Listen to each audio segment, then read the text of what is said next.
used to be one of those scary hacker dudes who comes into your organization for 5 days and gives you a 50-page document on exactly why you suck, which I did. I wrote tools to establish how people suck. I wrote lots of documents telling people how they suck. I then got a little bit disillusioned, as most security people do, with telling people that they suck all the time, and went off to do a couple of infrastructure, B2B type startups, and I've been at Beats since June, and now I'm exactly on the other end of the table. We have security consultants who come in and tell me why I suck, which has been a really, really great process. Beats music it's the same Beats as the Beats by Dr. Dre headphones. It's an absolutely enormous brand, so we are a startup, but we're operating. We haven't launched yet, and we are launching at an absolutely terrifying scale. There's the questions that when I was actually given when I joined our capacity planning spreadsheet, and I actually sent it back to my boss telling him I think there's a typo in your spreadsheet, and he sent it back saying that's not a typo. Those numbers are actually what we're expecting. There was a question asked of the panel in the last round about at what point does DevOps become applicable to your organization? And for us, we have absolutely no choice out of the gate. We have to scale massively right out of the gate. We have an ops team of 5 managing probably 4 figures servers by now. We have no choice, we have to do it. And so this has been a fantastic learning experience for me. I come from a coding and from a security background, and I've come into DevOps and operations from this way. So this is kind of how I got here. Great, thanks. So some of you probably know me already, so I'm here in Boulder most of the time. Spent about 10 years of my career on the offensive side of security. So like Will, finding the holes, exploiting them, and then pulling out all the sensitive information. As a result of performing those consulting services, I'd have from time to time ideas for product businesses in the security space, and some of those have been taken to fruition. On the founding team at JumpCloud, so very happy to be sponsoring this event here today, and we've also done some work in the mobile space. So what's really interesting about me and Will being here together today is that both he and I have essentially jumped the fence from being that scary security guy who tells you that you suck all the time to actually shipping production software, which is a really, really hard transition, but I think it gives us an important perspective that's pretty unusual in the industry, and that's what we're here to share with you today. So the first thing I recognized after making this jump and actually going back to writing code and pushing it out is that in any organization of any size, developers tend to view the security team like these jackbooted sort of police state thugs who don't know how to code and make these mandates about how things are supposed to run without really understanding how anything works in the business. In a large organization where you've got C-level folks or any sort of audit practice, the business typically sees security as a roadblock to progress. Maybe it's a necessary evil, maybe it's a publicly traded company that has to do SOC. If it's a federal agency, maybe they need to do FISMA, but it's slow down, you're doing it wrong. And then the security people tend to view themselves as the only hope to protect your company against the forces of the dark side. There are a lot of terrible security people out there, but the good ones actually really embody this, and they believe in what they do. Anybody here actually have a security person on staff in their company? Okay. Anybody here have a security person that can write code to some extent at all? Okay. We'll get into this a little bit later, but extremely important if you are going to hire a security person, don't ever hire a security person that says, oh, I don't code.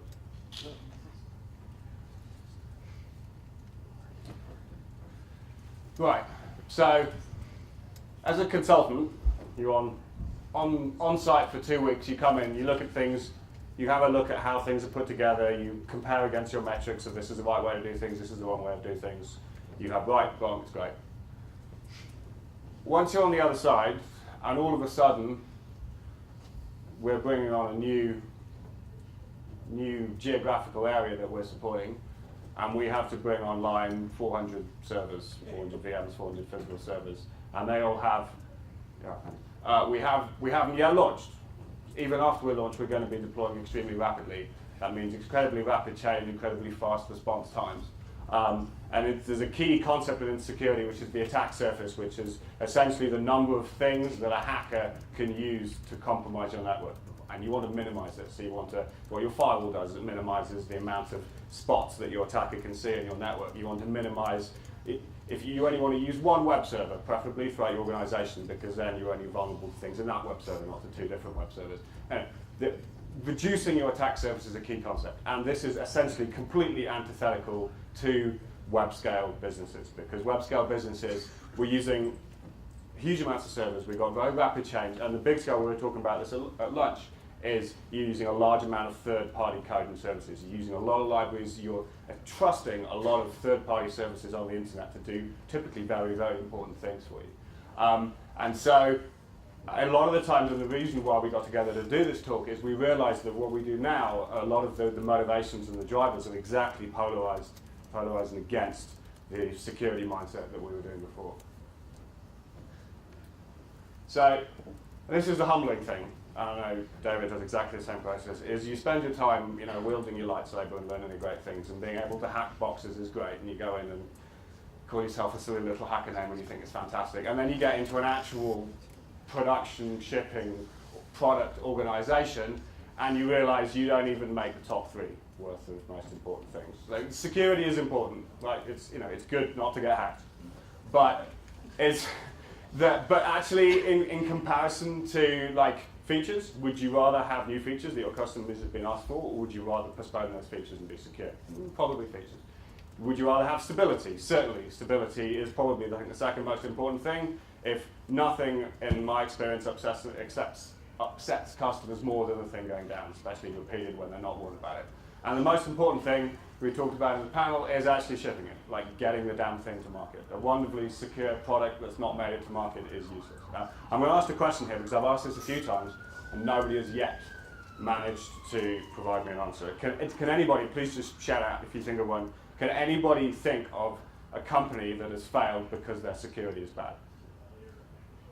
Even a security company. Right? I've never encountered one either. Whereas we can all rattle off companies that have failed because they haven't had features, their products crashed, or they haven't shipped. So security is important, but it's important to place that within context. Or RSA was a pretty big, right? But that's pretty big black eye. Catastrophic. Business, but they're great. That's my point. But they opened up the door to their competitors in a lot of ways. So you can't say they're going to fail, but Adobe is not looking really good right now. As I say, it's certainly it's something you need. You need to look at security. Being hacked is always embarrassing. Loss of customer data, loss of customer trust. Customers will leave you because you have bad security. But my point is that you have to place it within context. RSA didn't go away.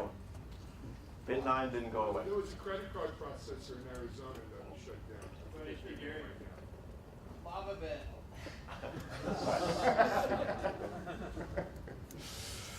So it's important to realize when you're trying to defend your organization against security threats that we have what we call a threat continuum. There's a real big difference in skill between the really good guys and the really bad guys, the really less good guys, I should say.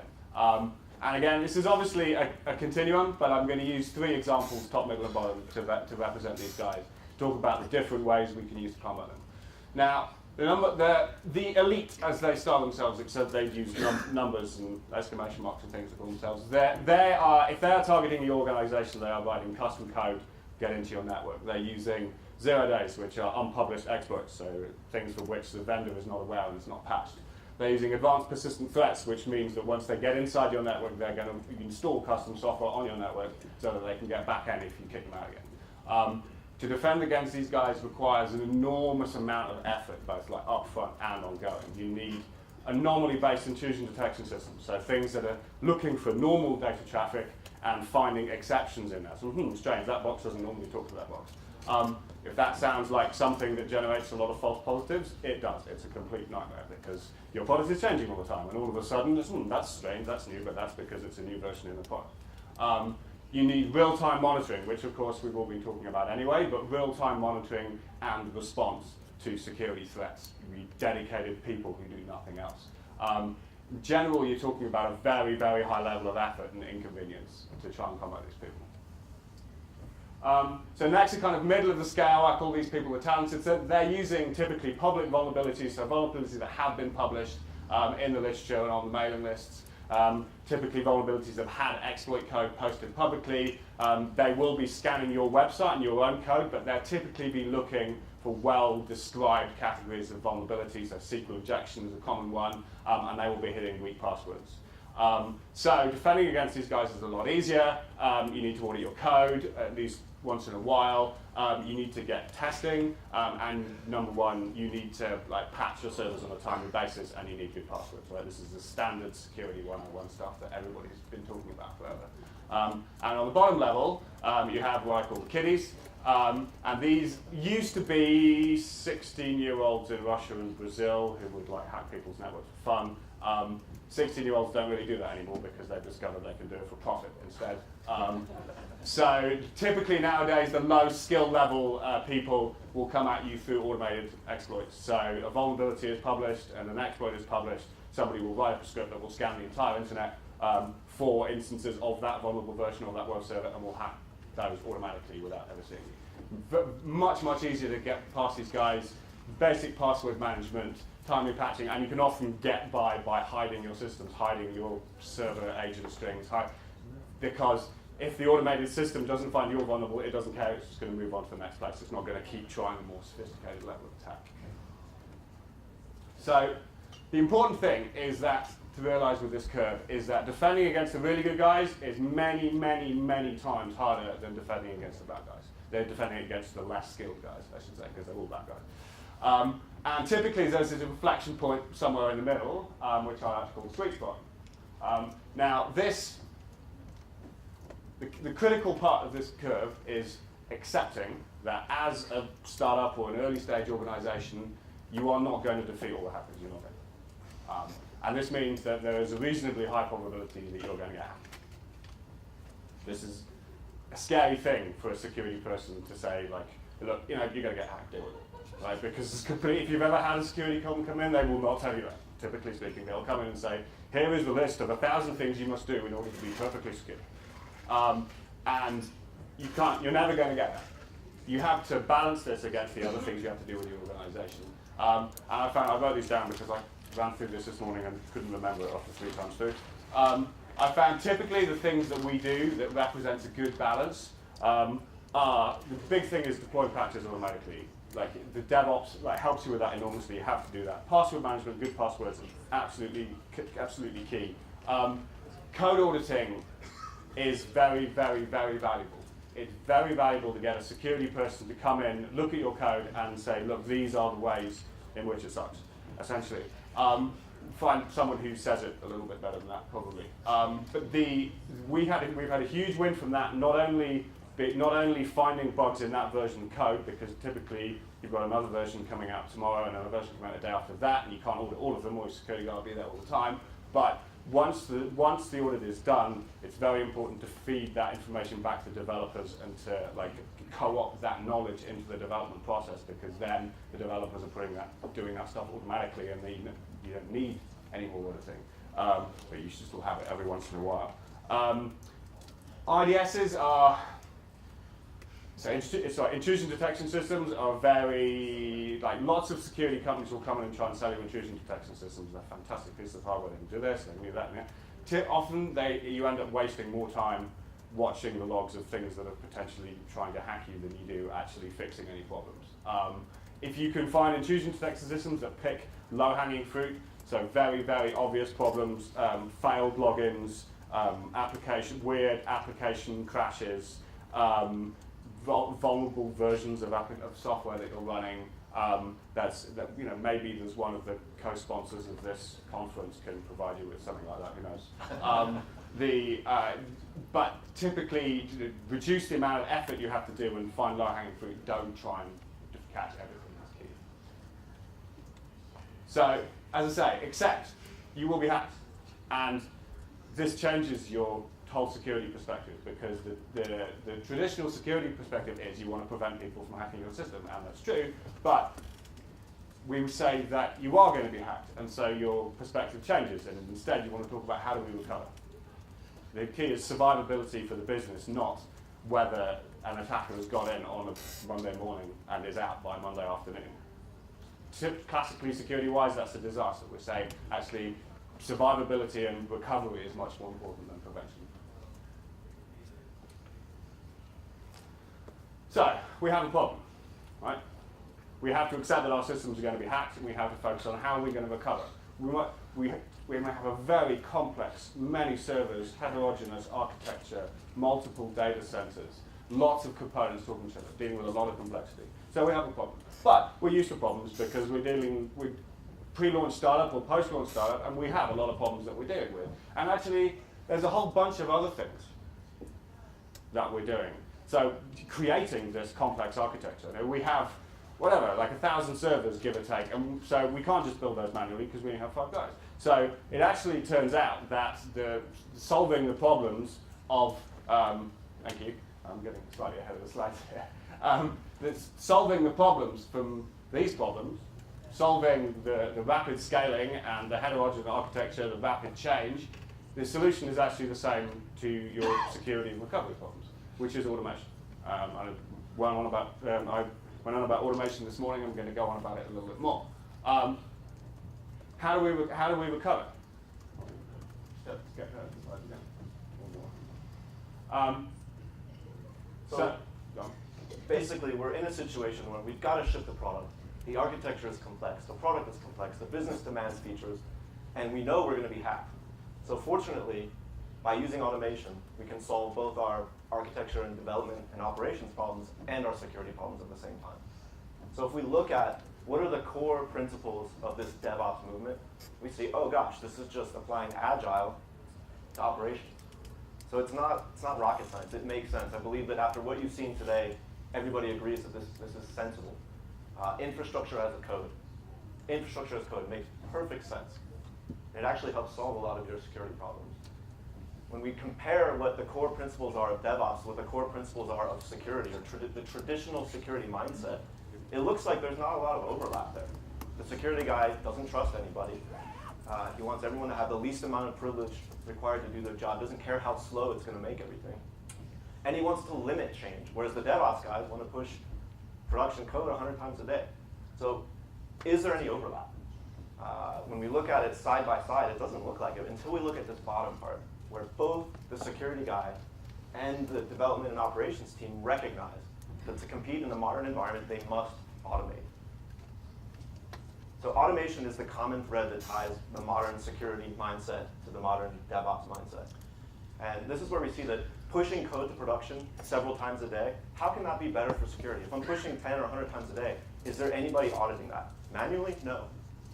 But say we find a critical security flaw. Instead of having to wait for a patch Tuesday to get that fix out there, or wait for a quarterly update like Oracle does, we can push it out today. So this is a huge leap forward if we accept that we're not going to be able to audit everything manually.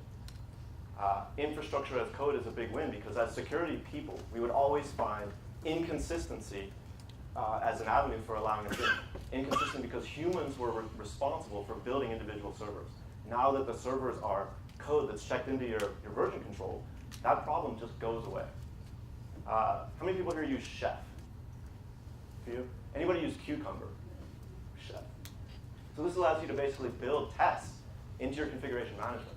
And there's a way to do that to make your whole organization more secure. Anybody here heard of the Rugged Software Manifesto? Yes. So Jeff Williams, CEO at Aspect and chair of the OWASP project, wrote this manifesto. And the essential thing that I think is really important here is that everybody needs to understand in your development organization, in your operations organization, that security is their job. It's part of their job. It's not somebody else's responsibility.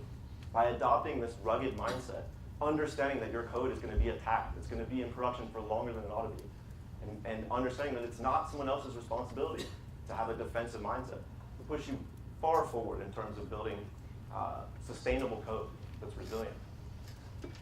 Let's look at what this rugged ideology looks like when we compare it to a traditional security mentality.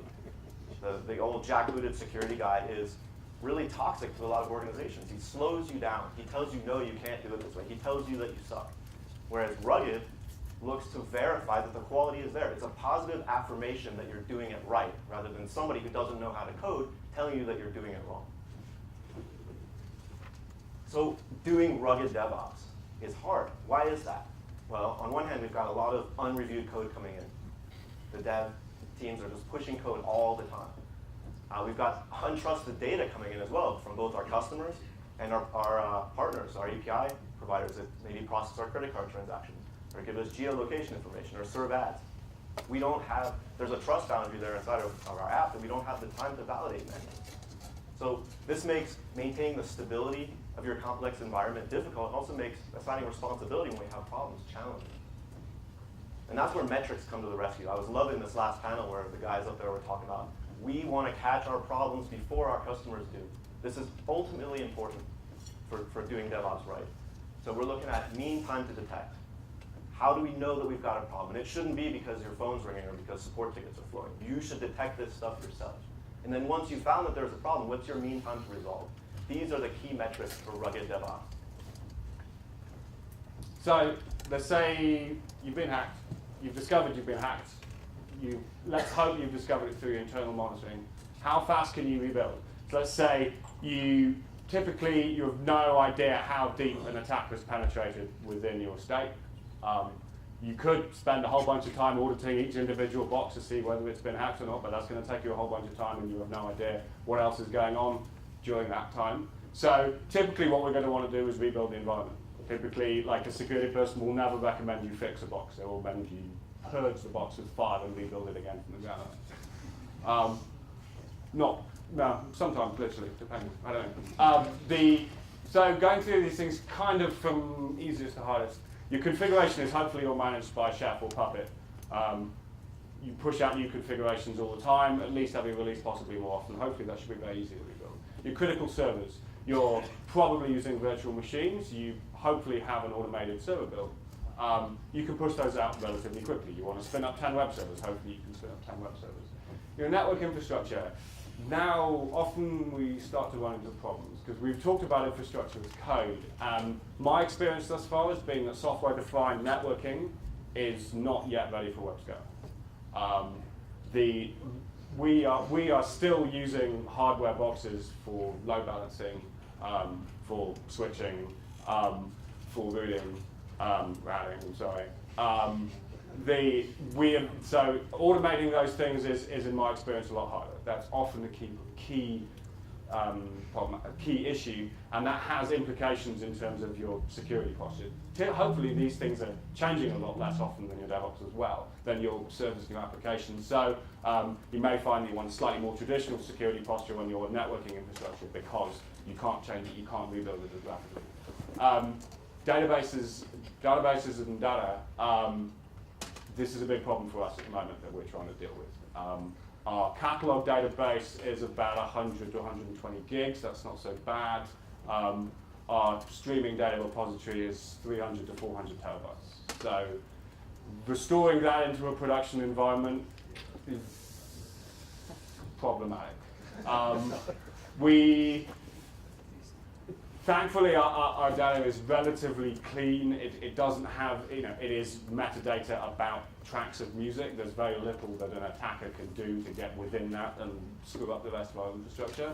But certainly, that's a big issue. I know a lot of these web scale startups that I've heard talk today, huge databases, huge amounts of production data, big Hadoop clusters. Restoring that is very, very. We're down to 5 minutes, so we're going to have to skip the tech stuff. Can you go back one, sorry? Sure. And the last one is application. I know most people have been talking here B2B. Been a big learning experience for me to go B2C and go B2C because we have applications in the iOS App Store and we have applications in Google Play. You ain't going to push out multiple releases a day to the iOS App Store, I can tell you that. So this has implications for your security posture. How quickly can you rebuild? How quickly can you respond once you detect it? Now, have you tested these scenarios, right? Because I'm going to tell you, your application is vulnerable to being hacked right now. Have you tested that capability? Have you tested, we've been hacked, we can no longer trust our production infrastructure, how can we rebuild it? Do you have tests on after you've rebuilt your production infrastructure, can we run tests again to make sure it is sane, it is working like I expect it to be? This is classical DevOps stuff. Thankfully, that process should be identical to the process you're using for building a new environment. So you're building a new environment for demoing your software to somebody. Hopefully that's an automated build. That should be the same process that you're using to rebuild your production environment. So you shouldn't have to devote time out of your schedule to say, right, now we need to test the production, now we need to test the environment build, because we should be doing it all the time. If you're a mature organization and you're not building new environments because your product is mature, your customer base is fairly mature, it probably is worth spending some time scheduling. I want to build a new environment. How long does that take? A key metric here is, David talked about in the meantime, to detect backup retention. My first ever job, my first ever IT job straight out of university, my first day, my boss gave me, I think, possibly the best piece of advice any techie has ever given me, which is he told me about the 3 B's of system administration, which are backup, backup, backup. And how long do you have backups for? Because let's say we get hacked, we want to restore our production environment. We got hacked yesterday, so we restore it to last Saturday. But oops, it turns out the attacker was in there 2 weeks ago and he's been hiding all that time. Now we need to go backwards in time. How long do you keep backups for? Have you tested them? Absolutely key to the recoverability process. So we're almost out of time. We had some technical nuggets in here for you. I'll be happy to discuss after the fact, but I did want to save a little time at the end for Q&A. In general, though, the things that you guys should be watching, I think the panel that we heard from last alluded to a lot of this stuff. Is your application misbehaving? Are you seeing funny HTTP errors in your request logs? Are you seeing database syntax errors? Are you logging this stuff? There's a lot of mileage you can get out of just for looking for simple anomalies in these logs. Authentication failures. You got to be catching this stuff. This is where you will start defining your mean time to detect these kinds of problems.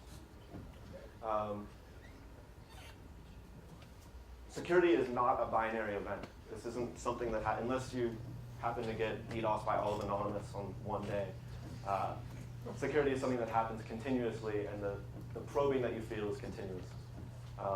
Monitor, log, and graph everything. Once you find that you've got an issue, once you've detected something, once you've resolved it, make sure that that feedback gets all the way back into your configuration management tools and even your design processes. So if you leave here with one message, it's to find where the sweet spot is within your organization. I know we've got a wide variety of companies here at different stages, serving different markets. You need to think about what your sweet spot is so that you can figure out where on that curve that we showed you're going to be spending your time. Once you've made that decision, then go work to integrate security into your DevOps practices.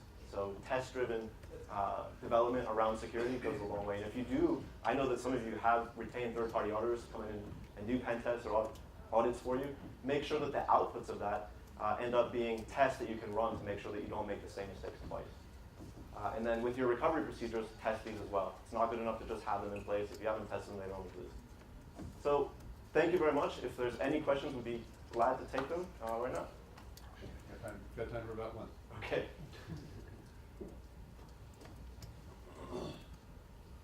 I love the ideas, and I love taking the DevOps approach to security. I can talk with a client on a phone all day long about how for uptime, like mean time to recover is way better, mean time to detect, all that.